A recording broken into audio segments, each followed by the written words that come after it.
देश और दुनिया की तमाम फटाफट खबरों में आपका स्वागत है। खबरों के लिए आपसे निवेदन कि यदि आपने हमारे चैनल को सब्सक्राइब नहीं किया तो कृपया करके आपके अपने चैनल को सब्सक्राइब करना ना भूलें। आप सब्सक्राइब करते हैं तो हमें हिम्मत होती है सही और सच्ची खबरें आप तक पहुंचाने की, वरना मीडिया में किस तरह से खबरें आपको दिखाई जा रही है यह आप भली भांति जानते हैं।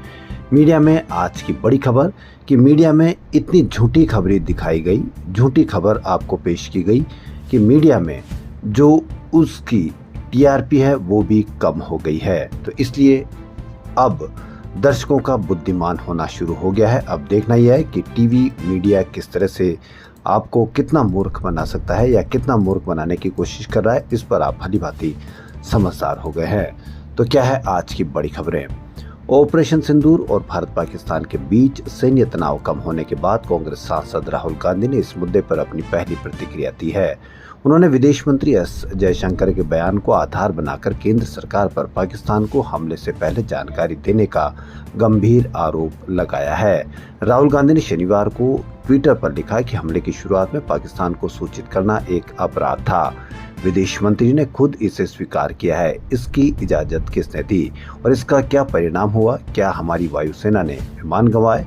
राहुल गांधी का ये बयान विदेश मंत्री एस जयशंकर की एक प्रेस कॉन्फ्रेंस के बाद आया, जिसमें उन्होंने कहा था, ऑपरेशन की शुरुआत में हमने पाकिस्तान को एक संदेश भेजा था कि हमारा निशाना आतंकवादी ढांचे पर है, न कि उनकी सेना पर। हमने उन्हें हस्तक्षेप न करने का विकल्प दिया था, लेकिन उन्होंने इसे मानने से इनकार कर दिया। तमिलनाडु बनाम राज्यपाल मामले में सुप्रीम कोर्ट द्वारा दिए गए फैसले पर राष्ट्रपति द्रौपदी मुर्मू ने सवाल उठाए। इसे लेकर तमिलनाडु के मुख्यमंत्री एम.के. स्टालिन ने नाराजगी जताई है। अब सीएम स्टालिन ने गैर भाजपा शासित राज्यों के सीएम को पत्र लिखा है। सुप्रीम कोर्ट की तरफ से राष्ट्रपति और राज्यपालों के लिए विधेयकों पर फैसला लेने की समय सीमा तय किए जाने का मुद्दा फिर सुर्खियां बटोर रहा है। राष्ट्रपति द्रौपदी मुर्मू ने सुप्रीम कोर्ट को चिट्ठी लिखकर 14 सवाल पूछे हैं, जिस पर तमिलनाडु के मुख्यमंत्री एम.के. स्टालिन ने तीखी प्रतिक्रिया दी है। उन्होंने अपनी एक्स पोस्ट में आरोप लगाया कि सुप्रीम कोर्ट ने संवैधानिक महत्व का जो मुद्दा सुलझा दिया था उसे फिर से कटघरे में खड़ा करने का प्रयास किया जा रहा। सीएम स्टालिन के बीजेपी से 3 सवाल भी पूछे हैं। इस पर तमिलनाडु के सीएम ने 3 सवाल कर दिए। उन्होंने अपनी एक्स पोस्ट में पूछा कि राज्यपालों के लिए फैसला लेने की समय सीमा तय किए जाने पर आपत्ति क्यों होनी चाहिए? क्या बीजेपी विधेयक पर सहमति देने में बेमियादी विलंब की अनुमति देकर राज्यपाल की तरफ से टालमटोल को वैधानिक स्वरूप देना चाहती है? क्या केंद्र सरकार गैर भाजपा शासित विधानसभाओं को शक्तिहीन करना चाहती है? हरियाणा के जिंद में deputy speaker doctor Krishna Middha के बोल बिगड़ गए हैं। जी हां, पहले कर्नल सोफिया, फिर सेना और अब कृष्ण मिड्ढा के बोल किस तरह से बिगड़े, इसकी आप एक वानगी देखिए। तिरंगा यात्रा के बाद विपक्ष के ऑपरेशन सिंदूर पर सवाल उठाने के सवाल पर मिड्ढा ने कहा कि विपक्ष को हर बात का सबूत चाहिए। भगवान का शुक्र है कि अपनी मां से सबूत नहीं मांग रहे। जो स्पष्ट दिख रहा है ये लोग उसे भी नहीं मान रहे। मिड्ढा ने आगे कहा कि विपक्ष पाकिस्तान की जय जयकार कर रहा है। अगर सवाल उठाने और सबूत मांगने का इतना ही शौक है तो पाकिस्तान जाकर देखे वहां कितना नुकसान हुआ है। भाजपा बैंड बाजे के साथ उन्हें पाकिस्तान रवाना करेगी। जो लोग भारत की तीनों सेनाओं पर शक पैदा कर रहे हैं उन्हें देश में रहने का कोई अधिकार नहीं है। उनको यह भी कहना चाहिए कि जो सेना का अपमान कर रहे हैं उनको भी क्या कहना है, इस बारे में भी कुछ कहते तो ज्यादा सही होता। दरअसल पिछले दिनों रोहतक लोकसभा सीट से कांग्रेस सांसद दीपेंद्र हुड्डा ने कहा था कि भारत पाकिस्तान के तनाव के बीच सीज फायर की घोषणा को लेकर देश की जनता के मन में कई प्रश्न है।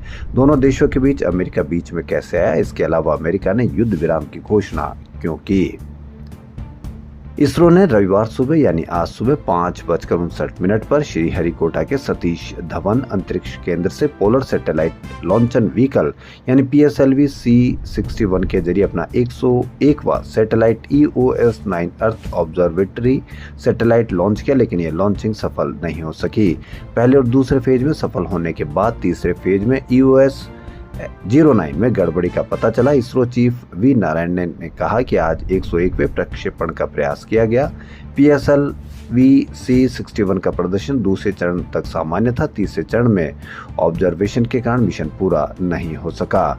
ये PSLV की 63वीं उड़ान थी, जबकि PSLV XL कॉन्फ़िगरेशन का इस्तेमाल करते हुए 27वीं उड़ान थी। इसरो के पूर्व वैज्ञानिक मनीष पुरोहित ने कहा कि EOS 09 पहले के रीसेट 1 का फॉलो ऑन मिशन है। बसपा सुप्रीमो मायावती ने एक बार फिर भतीजे आकाश आनंद को बड़ी जिम्मेदारी दी है। आकाश को चीफ नेशनल कोऑर्डिनेटर बनाया। ये नंबर 2 की पोजीशन है, यानी मायावती के बाद अब पार्टी में आकाश होंगे। आकाश का अब तक का सबसे बड़ा पद दिया है। इससे पहले वह नेशनल कोऑर्डिनेटर थे। मायावती के पार्टी में 3 नेशनल कोऑर्डिनेटर जो आकाश आनंद को रिपोर्ट करेंगे। 16 महीने में मायावती ने आकाश को 2 बार नेशनल कोऑर्डिनेटर और उत्तराधिकारी बनाया था, लेकिन दोनों ही बार हटा दिया था। आकाश को 3 मार्च को पार्टी से निष्कासित कर दिया था। 40 दिन बाद सार्वजनिक रूप से माफी मांगने के बाद मायावती ने उन्हें पार्टी में वापस लिया था। इसके बाद से ही उन्हें पार्टी में बड़ा पद मिलने की संभावना जताई जा रही थी। करीब 1 साल बाद रविवार को यानी आज दिल्ली में बसपा की ऑल इंडिया मीटिंग हुई। इसमें मायावती के साथ आकाश आनंद भी शामिल हुए। वह मायावती के पीछे पीछे मीटिंग हॉल तक पहुंचे। मायावती के कुर्सी पर बैठने तक आकाश साइड में खड़े रहे। आईपीएल 2025 का 59वां मुकाबला राजस्थान रॉयल्स और पंजाब किंग्स के बीच सवाई मानसिंह स्टेडियम जयपुर में खेला जा रहा है। पंजाब ने टॉस जीतकर पहले बैटिंग का फैसला किया है। दोनों टीमें इस सीजन में दूसरी बार आमने सामने है। पिछली मैच में राजस्थान ने पंजाब को 50 रन से हराया था। पंजाब किंग्स ने अब तक 11 मैच खेले, जिसमें से उन्हें 7 में जीत मिली है और वो पॉइंट्स टेबल में तीसरे स्थान पर है। टीम को प्लेऑफ में जगह कंफर्म करने के लिए 3 में से 2 मैच जीतने होंगे। वही राजस्थान की टीम टूर्नामेंट से बाहर हो चुकी है। उन्होंने इस सीजन में अब तक 12 मुकाबले खेले, जिसमें से 3 में उन्होंने जीत दर्ज की और वो 6 अंकों के साथ पॉइंट्स टेबल्स में 90वें पायदान पर है। आईपीएल में आज डबल हेडर है, यानी कि एक दिन में 2 मैच है। दूसरे मुकाबले में दिल्ली कैपिटल्स का सामना गुजरात टाइटंस से होगा। मैच दिल्ली के अरुण जेटली स्टेडियम में शाम 7:30 बजे से खेला जाएगा।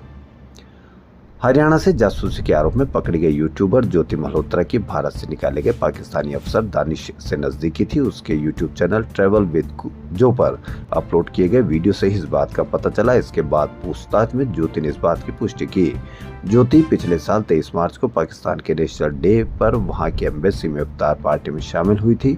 उसने अपने चैनल पर इसका वीडियो डाला था। एम्बेसी में पाकिस्तानी दूतावास के एक अफसर दानिश ने बहुत फ्रेंडली तरीके से उसका वेलकम किया। वीडियो में दोनों आपस में इस तरह से बात करते दिखे जैसे एक दूसरे को बहुत करीब से जानते हो।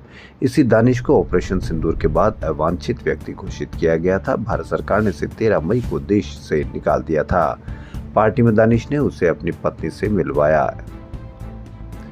ऑपरेशन सिंदूर पर बनाए गए ऑल पार्टी डेलीगेशन को लेकर शिवसेना यूबीटी संजय राउत ने कहा कि देखिए, भारतीय जनता पार्टी इस मामले में भी राजनीति कर रही है। यह ठीक नहीं है। आपको अपोजिशन का समर्थन भी चाहिए और अपोजिशन को आप स्प्लिट भी करना चाहते हैं। ये बहुत ही गलत बात है। सबसे पहले तो मैं ये कहूँगा कि इस प्रकार का डेलीगेशन भेजने की जरूरत नहीं थी। अपोजिशन ने यह मांग की थी कि कश्मीर और ऑपरेशन सिंदूर पर एक स्पेशल सेशन बुलाना चाहिए था।